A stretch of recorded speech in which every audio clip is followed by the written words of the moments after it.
बीरबल की कहानी। सबसे बड़ा हथियार। बादशाह अकबर कामकाज के अलावा भी कई चीजों के बारे में बीरबल से बातचीत किया करते थे। ऐसे ही बैठे बैठे एक दिन बादशाह ने बीरबल से पूछा कि इस दुनिया में सबसे बड़ा हथियार तुम्हारे हिसाब से कौन सा होता है।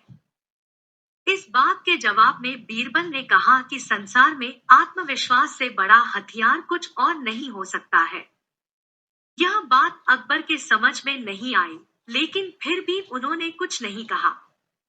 उनके मन में हुआ कि समय आने पर इस बात की परख की जाएगी। कुछ दिनों बाद राज्य में एक हाथी बेकाबू हो गया। पता करने पर समझ आया कि वो पागल हो गया है। उसे कर्मचारियों ने जंजीरों से जकड़ लिया था। इसकी खबर जैसे ही बादशाह को पहुंची, तो उन्होंने सीधे महावत से कहा कि जब भी तुम्हें बीरबल आता दिखे तो हाथी की जंजीरों को खेल देना। यह सुनकर महावत हैरान हो गया, लेकिन बादशाह का आदेश था, इसलिए सिर झुकाकर चला गया। अब अकबर ने बीरबल को महावत के पास जाने के लिए कहा। महावत ने भी बादशाह के आदेश का पालन करते हुए बीरबल को आते देख हाथी को जंजीरों से मुक्त कर दिया। बीरबल को इस बात की खबर नहीं थी, इसलिए वो आराम से चल रहे थे।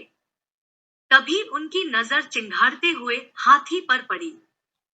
जैसे ही उन्होंने देखा कि हाथी उनकी ही तरफ आ रहा है, वो कुछ समझ नहीं पाए।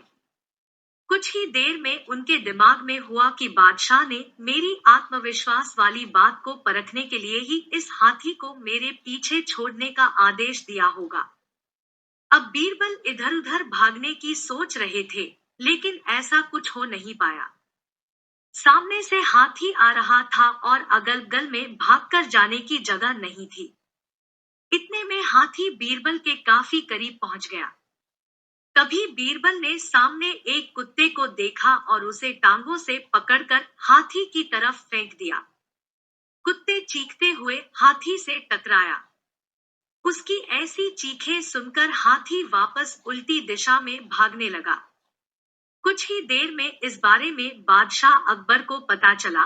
तब जाकर उन्होंने माना कि आत्मविश्वास ही मनुष्य का सबसे बड़ा हथियार है। कहानी से सीख।